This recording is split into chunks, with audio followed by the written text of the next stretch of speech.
আপনাকে কেউ কল করলে আপনার পছন্দের গানটা কিন্তু সে শুনতে পারবে। আপনাকে যেই ইমোতে কল করবে আপনি একটা গান সেট করে রাখবেন, ওই গানটা কিন্তু সে শুনতে পারবে। আপনারা অনেকেই দেখেন যে ইমোতে কাউকে কল করলে কোনো অ্যাকাউন্টে একটা গান শো করে, গানটা কিন্তু আমরা শুনতে পারি। ঠিক এইভাবে কিন্তু আপনিও গান অ্যাড করে রাখতে পারবেন। আপনার গানটাও কিন্তু তারা শুনতে পারবে যারা আপনাকে কল করবে। তো এই কাজটা কিভাবে করবেন একদম সম্পূর্ণ ভিডিওটা দেখলে আপনি বুঝতে পারবেন, শিখতে পারবেন। আপনার পছন্দের গানটা কিভাবে ইমোতে অ্যাড করবেন, আপনাকে কল দিলেই সে গানটা শুনতে পারবে, সেটাই আজকের এই ভিডিওতে আপনাদেরকে দেখাবো। তো চলুন আমরা ভিডিওর মূল কাজে চলে যাই, ভিডিওটা শুরু করা যাক। মূল ভিডিওতে যাওয়ার আগে যারা এখন আমাদের চ্যানেলটাকে সাবস্ক্রাইব করেননি তারা অবশ্যই চ্যানেলটাকে সাবস্ক্রাইব করে সাথেই থাকবেন। আমি ভিডিওর মূল কাজে চলে আসলাম। প্রথমে আপনাকে একটা কাজ করতে হবে। আপনি ইমোতে যাওয়ার পরে দেখবেন যে আপনার ইমো অ্যাকাউন্টটা কোন নাম্বারটা দিয়ে খোলা। আপনি যদি না জানেন তাহলে ইমোতে প্রবেশ করে আপনি দেখবেন, তারপরে নাম্বারটা আপনার কাছে আছে কিনা সেটা আপনি দেখবেন, কারণ ইমোটাকে লগ আউট করতে হবে, পরবর্তীতে আবার নতুন করে লগ ইন করতে হবে। তো আপনি যদি নাম্বারটাই না জানেন তাহলে আপনি লগ ইন করবেন কিভাবে? তো তারপরে আপনি ইমোটাকে, আপনার ফোনে যে ইমোটা আছে এটাকে ডিলিট করে দিবেন। ডিলিট করে দেওয়ার পরে আপনাদেরকে নতুন একটা ইমো ইনস্টল করতে হবে। আপনার যে ইমোটা আছে এটা কিন্তু প্লে স্টোর থেকে ডাউনলোড দেওয়া, এটা কিন্তু আপডেট ভার্সন। এখন এইটাতে কিন্তু অনেক ফোনে দেখবেন আসবে না।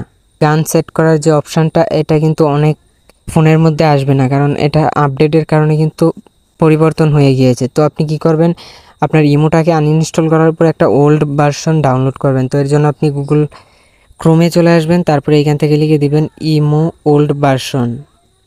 ইমো ওল্ড ভার্সন লিখে আপনি সার্চ দিয়ে দিবেন, তারপরে এই ওয়েবসাইটটা চলে আসবে। এই ওয়েবসাইটটাতে আপনি টাচ করে দিবেন। টাচ করে দেওয়ার পরে এখানে অনেকগুলো ইমো চলে আসবে। আপনি একটু নিচের দিকে যাবেন। আপনি 24 সালের ইমো ডাউনলোড করবেন না, আপনি 23 সাল, 2023 সাল অথবা 22 সালের যে কোনো একটা ইমো আপনি ডাউনলোড করতে পারেন। তো আমি 23 সালেরই যে কোনো একটা ডাউনলোড করে দিব। অবশ্যই 2022, 23 বা এর আগেরটাও আপনি ইনস্টল করতে পারেন। তো আমি বলবো 2022 অথবা 23-এর যে কোনো একটা ইমোতে টাচ করবেন, তারপরে এখান থেকে ডাউনলোড এপিকেতে টাচ করে দিবেন। তারপরে কিন্তু ডাউনলোড হওয়া শুরু হয়ে যাবে। ডাউনলোড কতটুকু হয়েছে এটা দেখার জন্য আপনি উপর থেকে এই 3 ডট অপশানে টাচ করে দেবেন। 3 ডট অপশানে টাচ করে দেওয়ার পরে এখান থেকে ডাউনলোড অপশানে টাচ করে দেবেন। ডাউনলোড অপশানে টাচ করে দেওয়ার পরে কিন্তু এরকম শো করবে। এটা সম্পূর্ণ হওয়া পর্যন্ত আপনি এখানে একটু অপেক্ষা করবেন। এটা সম্পূর্ণ হওয়ার পরে আপনি এটাতে টাচ করে দিবেন। টাচ করে দেওয়ার পরে আপনারা এখান থেকে ইনস্টল করবেন। এটাকে ইনস্টল করার পরে আপনি ইমোটাকে ওপেন করবেন। ওপেন করার পরে পারমিশন চাইবে, আপনি পারমিশনগুলো অ্যালাউ করে দিবেন।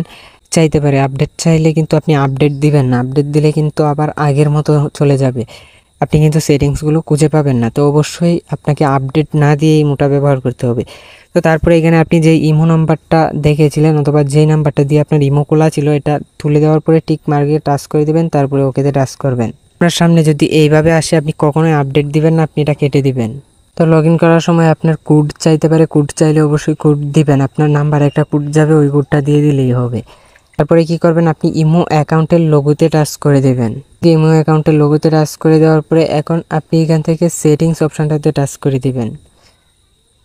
সেটিংস অপশানটাতে টাচ করে দেওয়ার পর এখান থেকে নোটিফিকেশন অপশানটাতে টাচ করবেন। নোটিফিকেশন অপশানটাতে টাচ করে দেওয়ার পর এখান থেকে কল অপশানটাতে টাচ করে দিবেন। কলে টাচ করে দেওয়ার পর এখান থেকে কলার টিউন নামে একটা অপশান পাবেন, এইখানে টাচ করে দিবেন। আপনি যদি প্লে স্টোর থেকে ইমোটা ইনস্টল করে ব্যবহার করেন তাহলে কিন্তু এখন কলার টিউন অপশানটা আপনি এখানে পাবেন না, এটা কিন্তু উঠে গিয়েছে। তো আপনি অবশ্যই গুগল ক্রোম থেকে ডাউনলোড করার পরে আপনার ফোনে ইনস্টল করে ওপেন করবেন। আর অবশ্যই গুগল ক্রোম থেকে যখন আপনি ইনস্টল করতে যাবেন তখন অবশ্যই আপনার ফোন থেকে যে প্লে স্টোরের ইমোটা আছে এটা ডিলিট করতে হবে। তারপরে এখানে অনেকগুলো গান চলে আসবে, আপনি এখান থেকে একটা একটা করে টাচ করে শুনবেন যে আপনি কোন গানটা আপনার ইমোতে অ্যাড করতে চান। আপনি সবগুলো গানই কিন্তু অ্যাড করতে পারেন। তো আপনার যেটা ভালো লাগবে সেটা আপনি শুনবেন। শোনার পরে এখানে দেখতে পারবেন আপনার যেটা ভালো লাগবে এটা আপনি এখানে মার্কে টাচ করে দেবেন। টিক মার্কে টাচ করে দেওয়ার পরে আমরা যেহেতু ইমো ফ্রিটা ব্যবহার করতেছি তো এখানে অবশ্যই 7 দিনে কিন্তু আপনি একবার গান চেঞ্জ করতে পারবেন। তো আমি যেহেতু এর আগেও গান চেঞ্জ করেছি এর জন্য আমার এখানে অ্যাভেলেবেল 6 ডে লেটার, মানে 6 দিন পর আমি আবার এটাকে পরিবর্তন করতে পারবো। আমি যেহেতু অলরেডি একবার করে ফেলেছি তো 6 দিন পর কিন্তু আমি অ্যাড করতে পারবো। তো আপনাদের ক্ষেত্রে কিন্তু এইভাবে আসবে না, আপনাদের ক্ষেত্রে আসবে এখান থেকে সেট। তো আপনি এখানে টাচ করে দিলেই কিন্তু আপনার ইমোতে এটা সেট হয়ে যাবে। তো এটা কিন্তু সপ্তাহে আপনি একবার পরিবর্তন করতে পারবেন। তো আমি যেহেতু একবার পরিবর্তন করে ফেলেছি এর জন্য 6 দিন পর আবার আমাকে অন্য একটা গান অ্যাড করতে হবে। তো আশা করি বুঝতে পেরেছেন কীভাবে ইমো অ্যাকাউন্টের মধ্যে গান অ্যাড করতে হয়। আপনাকে যে কল করবে সেই কিন্তু এই গানটা শুনতে পারবে। তো বন্ধুরা, ভিডিওটা দেখে যদি একটু উপকার হয় অথবা ভালো লাগে তো অবশ্যই সাথে থাকবেন। দেখা হবে নতুন ভিডিওতে। ধন্যবাদ এতক্ষণ সাথে থাকার জন্য।